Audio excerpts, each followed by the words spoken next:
in here. It is currently set so that it's loose.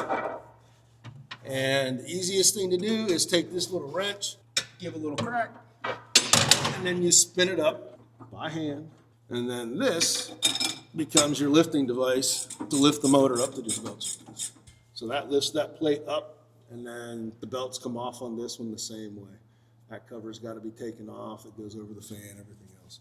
And then when you're done, after the belts are back on, you get to run it down.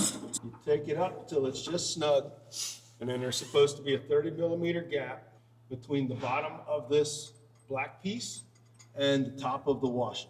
Once that's done, you turn this down till it meets the nut, and then you just give it a little twist, lock it in place.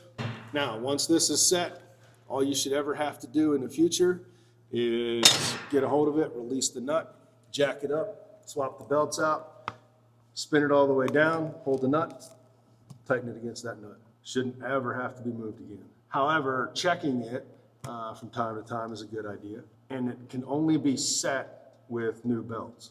You guys have the blue-backed belts. The one specific aspect of these belts, they do not stretch. That fiber back is going to keep them from stretching.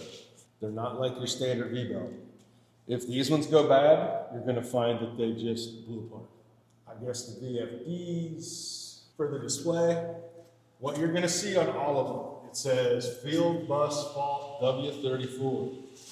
Ignore it. Means absolutely nothing. That field bus fault indicates that, hey, I've got an Ethernet card and I'm not on a network. Any faults will come up same area. Only the ones you're going to be looking for is discharge high temp or motor overtemp. If those two pop up, then that means one of those two is bad. Like I said, the over temp for the blower is going to be hit 300 degrees.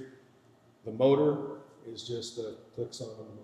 These will always be in auto. The upper left is going to tell you your minimum frequency, or command frequency in this case. The 3.995 is what milliamps the drive is seeing on the input. And that's just your amps on your output. This was in hand. That's why you're seeing the 60 right there, because I stopped it at 60. If you ever have a need to skip it, I mean, I can leave this at 0. If it was given a start command right now, and even if that read 0 milliamps, what it's going to do is go directly to the minimum hertz, 16 hertz. That is hard-coded for the motor. No matter what, even if you lose your milliamp signal, it will go at 16 hertz minimum speed. It will not go below. Because of the way the controls are set up, this hand-on function will not function for you guys. So it cannot be done here. Everything will have to be off of the screen, whether it's in auto or hand. That makes it a whole lot easier. All the controls are in one place.